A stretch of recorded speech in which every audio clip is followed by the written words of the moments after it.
দেখেন, নারীর নিরাপত্তা বিঘ্নিত হয় তিনটি জায়গাতেই: ঘরে, জনপরিসরে, কর্মক্ষেত্রে।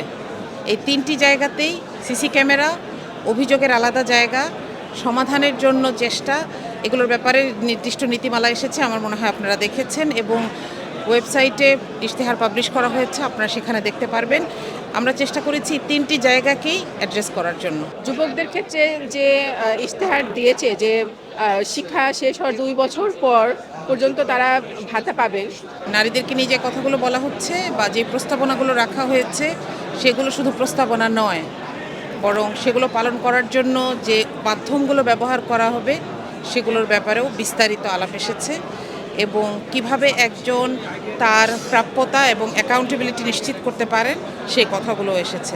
তাদেরকে একটা প্রশিক্ষণ দেওয়া হবে, সেখানে ওয়েবসাইট থাকবে এবং ওয়েবসাইটের মাধ্যমে তারা তাদের কি কি যোগ্যতা আছে সেগুলো তারা ইনক্লুড করবেন, এবং সেই ক্ষেত্রে তাদেরকে কাগজ নিয়ে যেতে হবে এবং সেভাবে তাদের ট্রেনিং দেওয়া হবে, এবং কর্মমুখী শিক্ষার কথাও বলা হয়েছে ক্লাস 6 থেকে চালু করবে।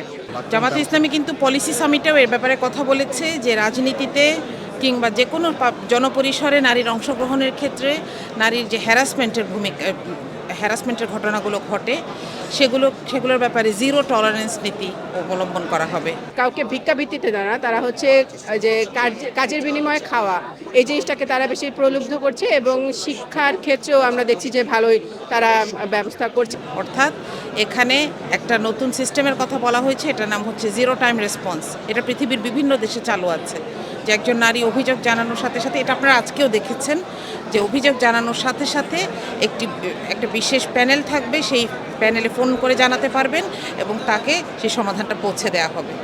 এইটা নিশ্চিত করা ছাড়া আসলে নারীকে নিয়ে তো পরিকল্পনা করা সম্ভব না। তো জামাত সবার আগে এই কথাটা নিশ্চিত করেছে।